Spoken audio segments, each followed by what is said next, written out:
Oke, kali ini kita akan membahas tentang pembelajaran penggunaan dasar rumus Microsoft Excel. Oke, langsung saja ke video kita. Selamat menyaksikan. Hai semua. Oke, sebelumnya saya ingin ucapkan terima kasih buat teman-teman yang sudah mau masuk ke channel saya. Di sini kita akan membahas bagaimana cara tutorial dasar-dasar tentang penggunaan rumus Microsoft Excel. Jadi kita akan menggunakan rumus-rumus dasar yang biasa sering kita gunakan di dalam kehidupan sehari-hari atau bahkan pun di dalam kehidupan pekerjaan kantor ya. Jadi kita langsung saja. Yang ingin kita gunakan di sini pertama kita akan membahas tentang cara rumus tentang aritmatika dasar. Ya baik, di sini kita akan membahas yang pertama itu tentang aritmatika dasar, yang mana teman-teman mungkin sudah mengetahui, yaitu aritmatika dasar itu adalah sebuah fungsi matematika sederhana yang ada pada Microsoft Excel yang terdiri dari pengurangan, penjumlahan, pembagian, dan perkalian. Nah, di sini saya sudah memberikan sedikit contoh. Saya sudah siapkan contoh tabel tentang aritmatika. Terdiri dari tabel 1 yaitu tabel nilai 1, tabel nilai 2, dan tabel hasil. Kita akan melakukan percobaan rumus sebagai rumus aritmatika, yaitu sebagai rumus penjumlahan. Kita langsung praktekkan aja ya. Oke, lanjut. Yang pertama, sebelum kita menjalankan rumus di Microsoft Excel, kita harus menekan dulu menggunakan rumus sama dengan. Jadi kita harus awali dengan sama dengan untuk mengaktifkan rumus Excel-nya. Jadi kita langsung aja. Jadi saya buat yang pertama untuk penjumlahan sama dengan. Lalu kita arahkan di sel pertama, yaitu ada di B5 di sel pertama ini. Lalu kita tambah, kita kasih simbol tambah untuk penjumlahan. Kita arahkan lagi ke sel selanjutnya, yaitu di C5. Oke. Apabila sudah selesai, langsung kita enter, maka hasilnya langsung diketahui, yaitu 50, yaitu yang mana dari 20 ditambah 30 hasilnya 50. Untuk yang selanjutnya juga sama. Penggunaannya juga sama, diawali dengan sama dengan. Lalu kita arahkan ke sel pertama di B6. Lalu dikurang karena kita ingin melakukan pengurangan. Lalu dikurang dengan sel kedua. Sel kedua itu ada di C6. Oke. Lalu kita enter dan hasilnya adalah min 10. Untuk yang selanjutnya sama. Kita lakukan lagi, yaitu sama dengan. Kita akan melakukan perkalian. Jadi sama dengan, arahkan dulu sel yang pertama itu ada di B7. Jadi kita akan melakukan perkalian. Pertama sel satunya itu ada di B7. Lalu kita kalikan, simbolnya itu bintang kalau di keyboard. Lalu kita arahkan ke sel kedua, yaitu ada di C7 ya. Oke, langsung kita enter dan hasilnya 600. Dan yang terakhir yaitu pembagian. Pembagian itu juga sama juga, cuma hanya beda simbol di pembagiannya saja. Kita awali sama dengan, lalu di sel pertama yang ada di B8, lalu dibagi dengan simbol garis miring di sel kedua. Sel keduanya itu ada di C8. Lalu kita enter. Oke, hasilnya udah kita dapatin semua, yaitu hasil dari penjumlahan, hasil pengurangan, perkalian, dan pembagian. Itu adalah beberapa rumus dasar aritmatika yang ada di Microsoft Excel. Jadi rumus ini nanti akan kita kembangkan lagi untuk ke rumus-rumus selanjutnya. Jadi saya harap teman-teman untuk di rumus aritmatika, saya yakin teman-teman udah paham. Jadi kita tinggal mengulangkan saja. Oke, selanjutnya kita akan langsung ke rumus selanjutnya, yaitu di rumus sum ini. Di rumus sum ini sebenarnya sama dengan penjumlahan, hanya saja rumus sum ini berfungsi untuk menjumlahkan sekumpulan data pada suatu range. Jadi maksudnya begini, rumus sum itu dia akan menjumlahkan seluruh data-data di sini tanpa kita harus menekan satu persatu, seperti 10 ditambah 34 ditambah 56 dan sekian. Itu sedikit merepotkan. Tapi kalau kita dengan menggunakan sum, maka itu akan sedikit lebih praktis dan rumusnya juga akan sedikit lebih pendek. Kita langsung praktekkan. Sebelumnya sama seperti aritmatika tadi, awalin dengan sama dengan dulu untuk mengaktifkan rumusnya. Lalu kita tekan sum, kita ketik sum. Di sini langsung muncul otomatis sum. Di sini dia minta number 1, number 1, number 2. Ini maksudnya kita drag di sel pertama. Sudah kita klik di sel pertama, lalu kita klik tahan, lalu geser ke bawah ke arah posisi sel yang akan selanjutnya kita jumlahkan. Karena di sini ke bawah posisi tabelnya, jadi kita langsung arahkan ke bawah, lalu ditutup kurung, kemudian di enter.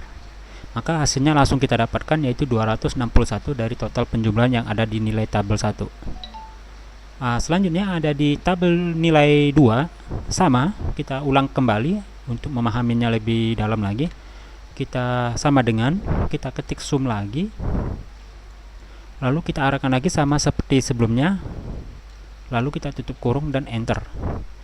Untuk yang ketiga sebenarnya kalau ingin kita terapkan juga bisa, ingin kita terapkan seperti yang sebelumnya juga bisa, cuma kalau ingin cepat lagi kita bisa mengkopikan rumus yang sebelumnya, maksudnya nilai yang sebelumnya yang udah kita buat tadi, kita kopikan. Oke, lalu kita arahkan ke sini, ke sel sebelahnya, lalu kita pastekan. Oke, maka hasilnya juga akan sama seperti penjumlahan sebelumnya. Jadi ini kalau kita klik 2 kali, dia sama hasilnya. Dari sel 1 sampai, dia itu ada sel satunya ada di E5 ya. Lalu sampai kita drag sampai ke E10. Oke. Lalu enter. Nah, itu adalah contoh-contoh dasar dalam penggunaan rumus sum. Jadi sebenarnya kalau kita lihat sama, teorinya sama, itu menjumlahkan seluruh data nilai yang ada di salah satu tabel tertentu. Maka hasil cuman bedanya di sini menggunakan sum, jadi rumusnya itu lebih simple, lebih pendek. Beda kalau kita menggunakan, misal saya praktekkan lagi, sama dengan 10 ya, atau sel 1 kita tambahkan dengan sel kedua, kita tambahkan lagi di sel ketiga, ditambahkan lagi sel keempat, ditambahkan lagi sel kelima, ditambahkan lagi dan sel terakhir. Sebenarnya hasilnya sama, hanya saja di sini sedikit merepotkan. Rumusnya kita lihat di sini perbandingannya sedikit panjang ya. Beda dengan sum. Sum rumusnya lebih simpel, jadi kita nggak terlalu repot-repot klik satu persatu. Jadi saya harap teman-teman udah paham untuk perbedaan antara rumus sum sama rumus penjumlahan ya. Oke, saya yakin teman-teman udah mulai paham pengertian dari rumus sum. Selanjutnya kita akan beralih ke rumus selanjutnya, yaitu rumus average. Oke, di sini rumus average ini saya praktekkan di tabel yang sama, hanya saja penggunaan rumusnya kita berbeda. Jadi di sini average yaitu artinya itu mencari nilai rata-rata. Jadi kita akan mencari nilai rata-rata di suatu data range suatu data tabel. Kita akan mencari nilai rata-rata di, misalnya begini, kita ada nilai di tabel 1 itu ada nilai 1, nilai 2 dan nilai 3. Jadi kita akan mencari nilai rata-rata yang ada di nilai 1, yang ada di nilai 2 dan yang ada di nilai 3. Jadi kita coba praktekkan di yang ada di nilai 1, kita akan mencari nilai rata-rata. Pertama sama, diawali dengan sama dengan, lalu kita ketik average, yaitu rumus untuk mencari nilai rata-rata. Di sini dia langsung muncul average. Kita boleh langsung klik 2 kali langsung, kayak gini. Lalu kita caranya sama, hampir sama dengan penggunaan rumus sum. Kita bedanya cuman di penulisan average sama sumnya aja. Jadi kalau sum itu untuk penjumlahan dan average untuk mencari nilai rata-rata. Jadi kita coba praktekkan langsung sama seperti sum. Jadi dari sel 1 kita tarik ke bawah atau kita drag sampai ke sel terakhir, yaitu di sel C10. Lalu kita tutup kurung dan enter.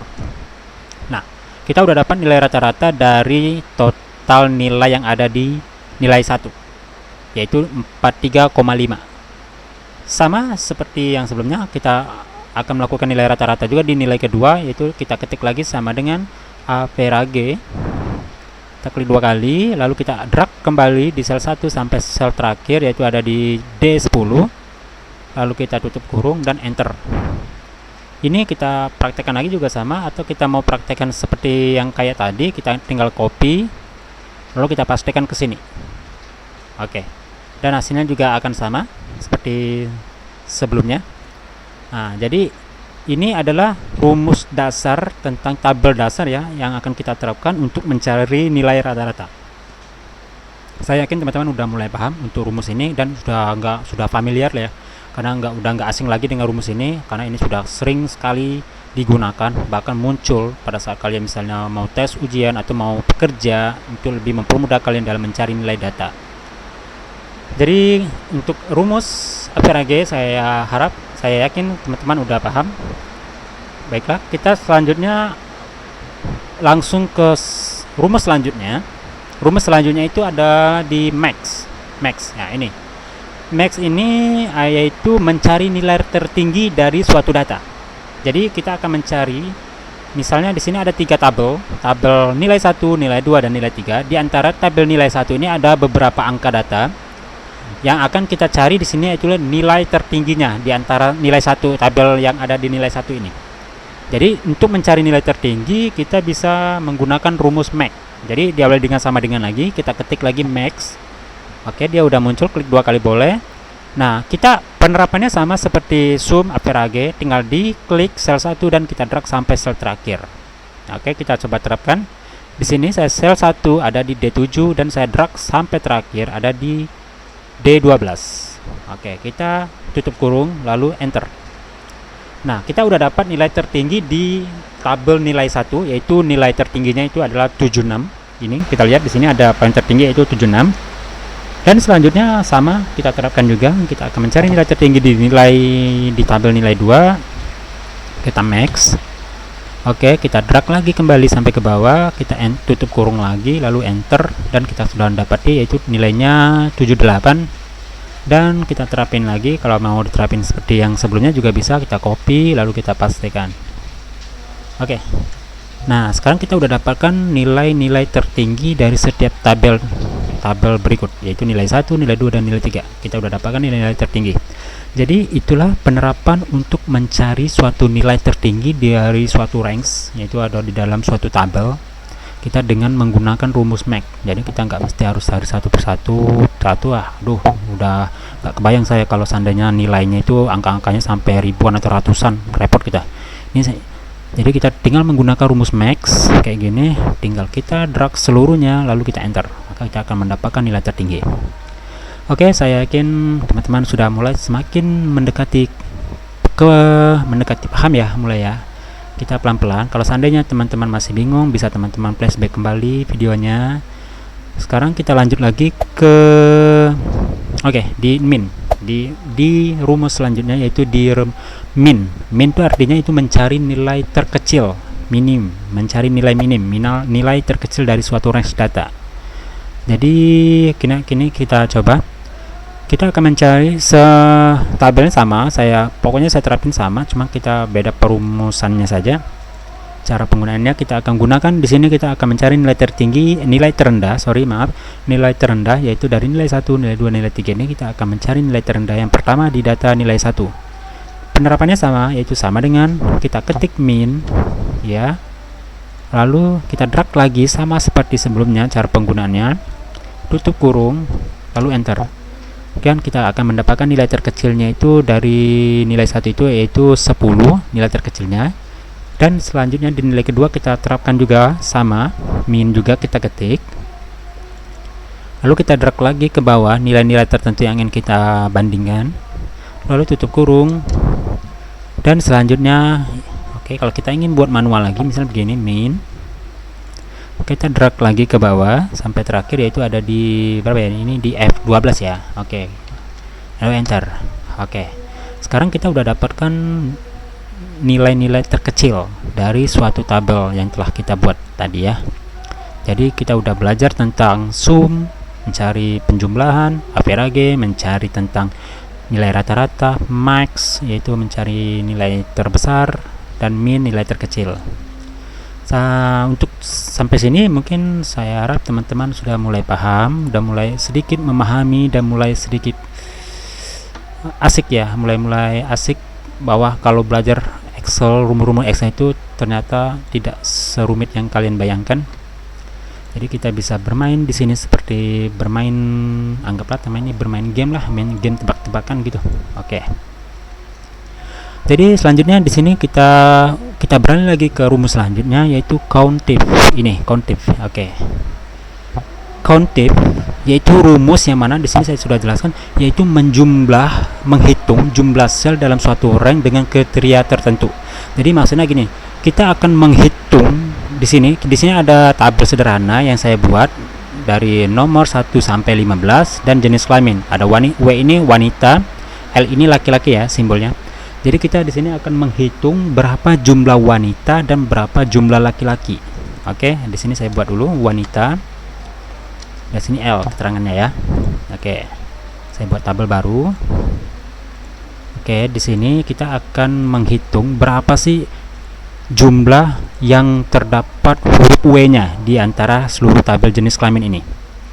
Jadi kita nggak mesti harus repot satu-satu hitungnya 1, 2, 3, 4, 5, 6, 7, 8 repot.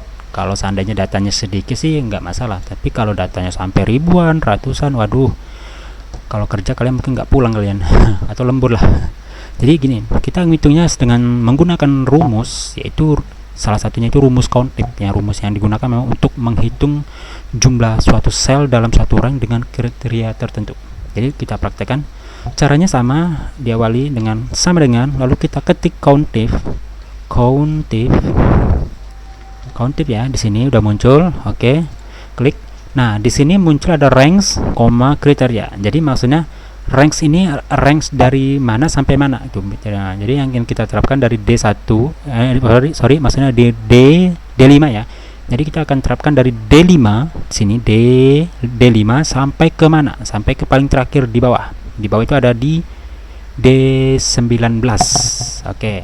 Jadi kita akan mencari nilai, akan menghitung berapa sih jumlah W yang ada di tabel jenis kelamin. Oke, setelah selesai jangan ditutup kurung dulu tapi dikomakan. Terkadang begini jenis di Excel itu ada yang titik koma, ada yang koma ya. Tinggal teman-teman menyesuaikan posisi Excel teman-teman, nanti dia akan, kita bisa lihat di sini cara menyesuaikannya. Kalau seandainya dia titik koma maka titik koma, kalau dia di sininya koma maka teman-teman harus menggunakan koma. Jadi kita langsung saja, di sini saya menggunakan koma, lalu kita tambah kutip 2. Kita akan mencari nilai wanita. Jadi kita tambahkan huruf W di sini. Oke. Jadi kriterianya itu W yang ingin kita hitung. Pokoknya yang ada W itu akan dihitung semuanya. Lalu tutup kurung. Oke, setelah itu kita enter. Nah, sekarang kita udah dapatkan jumlah yang huruf W. Jumlah yang huruf W itu ada 8. Jadi kalau kita misalnya hitung manual ya, ini 1, 2, 3, 4, 5, 6, 7, 8. Ya, ini jumlah W-nya. Nah, jumlah laki-laki sama kita terapkan juga, hanya saja perbedaannya penulisannya W itu kita ganti L. Jadi saya ketik dulu COUNTIF. Sini ya, COUNTIF di sini.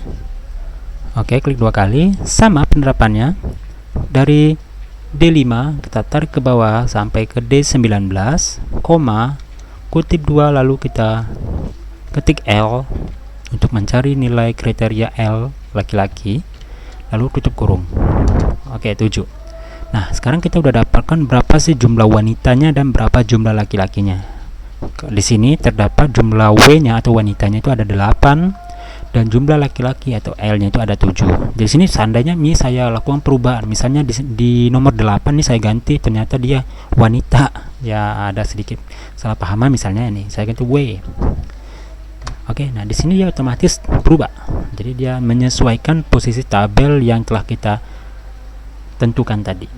Nah, oke, saya akan, teman-teman sudah mulai paham maksud dari rumus COUNTIF ya, itu menghitung jumlah sel dalam suatu rank dengan kriteria tertentu. Jadi teman-teman bisa bebas kok, misalnya teman-teman ingin mencari, teman-teman bisa improve atau bisa menerapkan dengan tabel-tabel lain, hanya saja dasarnya ini, penulisan dasarnya kayak gitu. Jadi mencari nilai-nilai kriteria tertentu ya.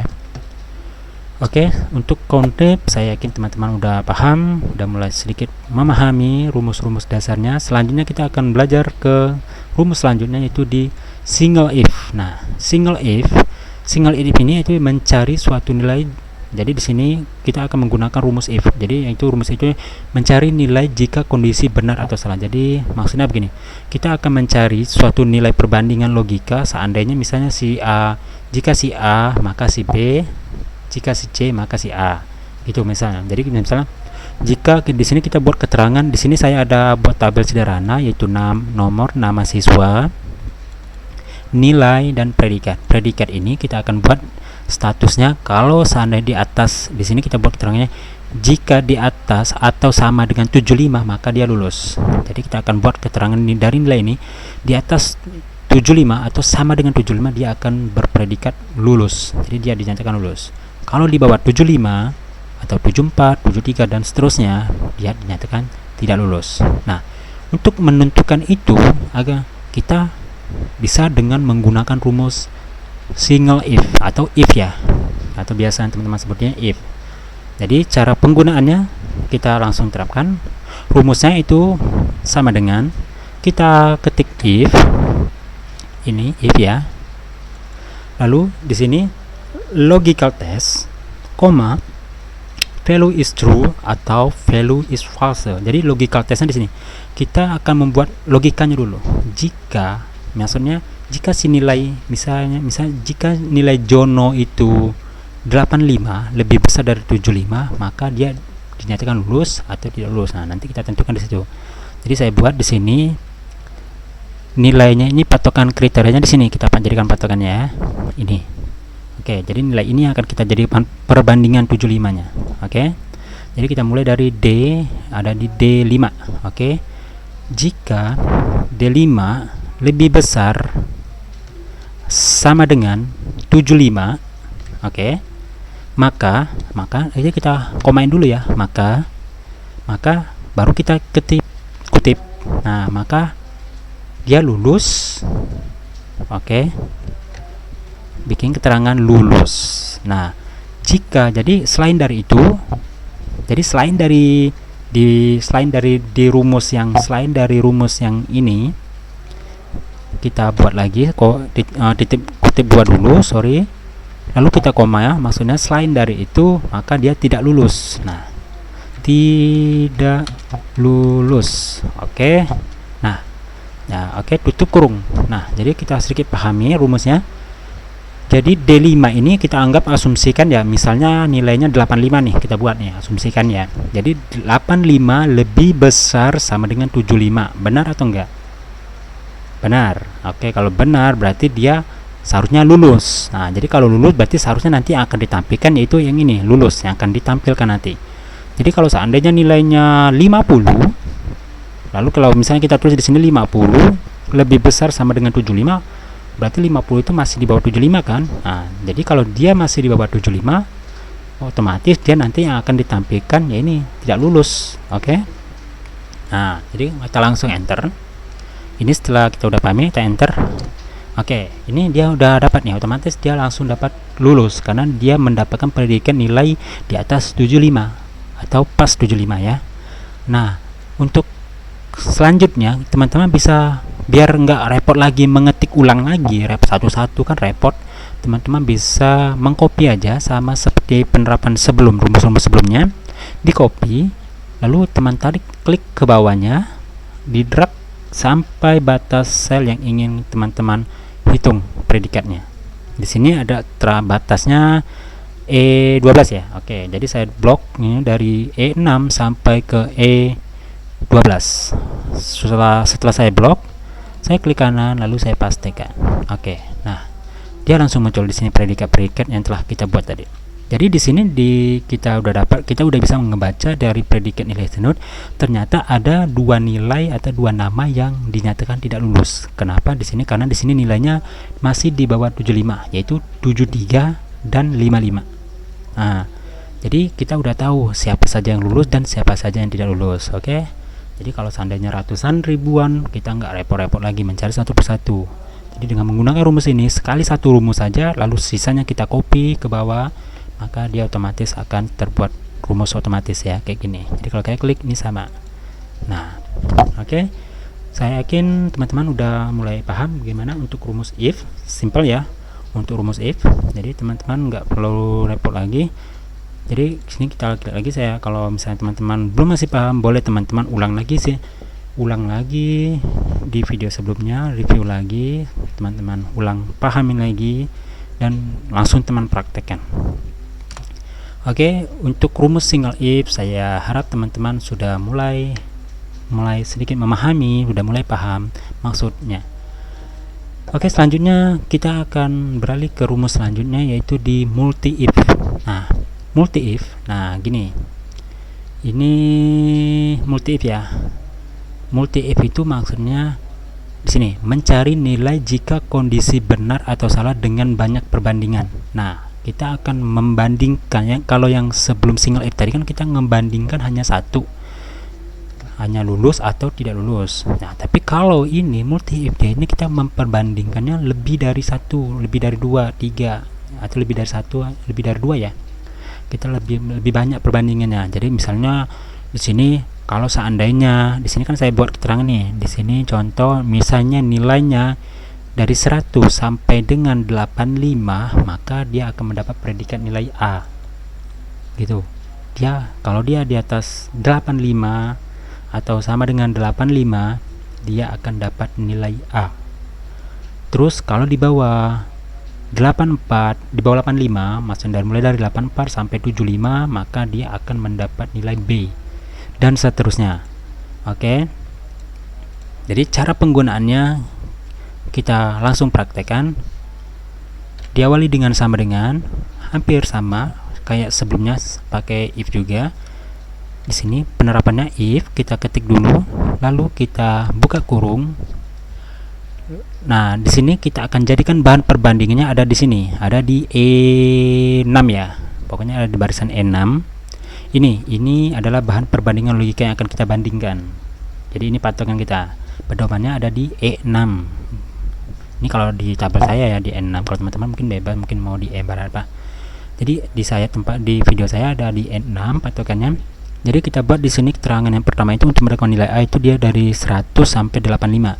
Jadi saya akan buat di sini jika nilainya di atas 85 sama dengan 85 ya.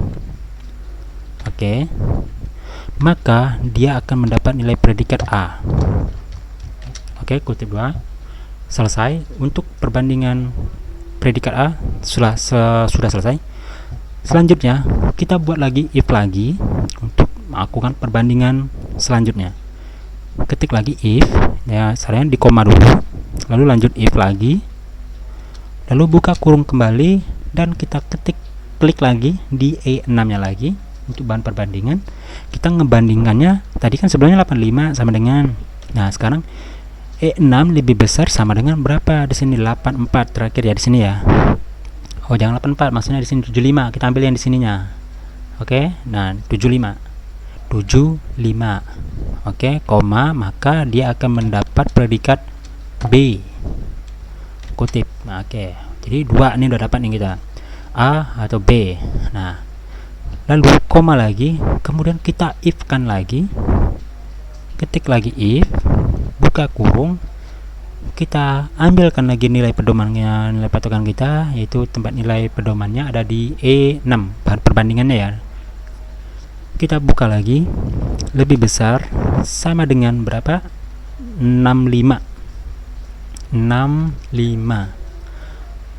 Jadi 65, maka dia akan mendapat predikat C. Oke. Nah, untuk yang D, teman-teman nggak mesti buat lagi E6 lebih besar dari 0 itu enggak, kita langsung aja. Maka selain dari itu ya, jadi terakhirnya itu kita buat, jadi sebutannya itu selain dari itu, maka dia akan mendapat nilai D. Nah tuh, mana teman-teman udah mulai sedikit paham. Lalu tutup kurung. Tutup kurungnya kita lihat, hitung berapa jumlah buka kurung yang kita buat di sini. Di sini ada 1, ada 2, dan ada 3. Berarti ada 3 tutup kurung. 1, 2, 3. Oke. Jadi kita udah selesai pembuatan rumus if, multi if nya. Jadi kalau kita baca, jadi kalau misalnya gini, saya asumsikan ya pembacaan rumusnya. Jadi misalnya E6 ini kita ganti angka 85 sorry. Jadi kalau kita lihat di sini 85 lebih besar sama dengan 85, maka dia akan mendapat nilai A. Jadi kalau seandainya nilainya lebih besar atau sama dengan 85, maka dia akan mendapat predikat A. Jadi ketika kita enter nanti seharusnya yang akan muncul A, karena dia nilainya setara dengan permintaan yang di sini, yaitu 85 minimal. Jadi dia akan muncul nilai A. Tapi kalau seandainya kita buat di sini misalnya 75 lah. 75. Jadi kalau kita buat di sini 75 lebih besar sama dengan 85. Kalau 75 kan seharusnya lebih kecil ya, lebih kecil dari 85. Jadi seharusnya bukan A yang muncul, balik dia ke yang ke selanjutnya, yaitu di sini perbandingan yang selanjutnya. Berarti yang di perbandingan yang pertama nggak masuk kriteria, lewat. Di perbandingan kedua 75 lebih besar sama dengan 75. Nah, ini kira-kira masuk nggak nih kriteria di B? Masuk, karena dia sama. Minimal kan di sini dia minta 75. Ternyata nilai di sini 75 juga. Jadi seharusnya yang muncul nanti B. Jadi ibaratnya kalau kalian belanja, misalnya mencari sebuah buah dari suatu outlet, ada 3 outlet. Ternyata di outlet pertama kalian mau cari mangga. Kalian tanya ada mangga, nggak ada mangga, maka kalian beralih ke outlet yang kedua kan. Ternyata di outlet kedua ada yang jual mangga, jadi kalian belilah yang di outlet kedua. Di outlet ketiga salah kalian nggak perlu lagi karena kan udah dapat. Nah, kayak gitulah kira-kira si logisnya ya, analoginya. Jadi analoginya kayak gitu. Jadi di sini 75-nya udah dapat karena sesuai permintaan, maka dia akan menampilkan B. Begitu juga selanjutnya, kalau seandainya dia di bawah 75, dia masuk ke kriteria 65, maka C. Ataupun di bawah 65, maka dia makan larinya ke D gitu. Oke, saya harap teman-teman udah mulai paham sedikit logikanya. Memang sedikit agak membingungkan, tapi teman-teman belajarnya perlahan-lahan dan sambil dipraktekkan dan dipelajari kenapa kok kayak gini, dicoba lagi kenapa kayak gini. Oh, coba kalian improve. Setelah kalian improve, oh kayak gini perbandingannya, maka kalian mulai sedikit memahami. Oke, lanjut. Kita selesaikan tadi udah batas ini, lalu kita enter ya. Ini yang tadi udah selesai. Setelah kita enter, maka di sini dia akan muncul predikat A karena nilainya sesuai permintaan, yaitu kalau di atas 85 atau minimal 85 dia akan mempredikat A. Dan di sini untuk yang selanjutnya kita nggak mesti harus ketik ulang lagi rumusnya, kita tinggal mengcopy saja seperti sebelumnya, rumus di if sebelumnya. Tinggal klik kanan, di copy, lalu kita klik ke bawah, kita drag sampai terakhir, lalu kita pastekan. Oke. Nah, sekarang kita udah dapat daftar nilai. Di sini kita lihat ada B, yaitu 75 karena sesuai dengan kriteria. Apabila minimal 75 ke atas dan di bawah 85, dia akan berpredikat B. Oke, setelah kita enter tadi dan kita copy tadi, maka hasilnya sudah otomatis. Di sini ada B, ada nilai A, dan ada nilai B lagi, dan ada nilai D. Nah, jadi beginilah penggunaan rumus untuk yang multi if ya. Jadi perbandingannya itu banyak, kita nggak bisa memperbandingkan satu, jadi kita membandingkannya banyak. Jadi ini yang disebut dengan multi if. Nah, jadi saya harap teman-teman untuk yang multi if sudah mulai sedikit memahami, dan teman-teman bisa kembali mengulang apabila masih ada yang masih keliru atau masih bingung. Oke, baiklah. Untuk rumus-rumus dari aritmatika dasar, sum, average, max, min, count if, single if, dan multi if, teman-teman udah mulai paham.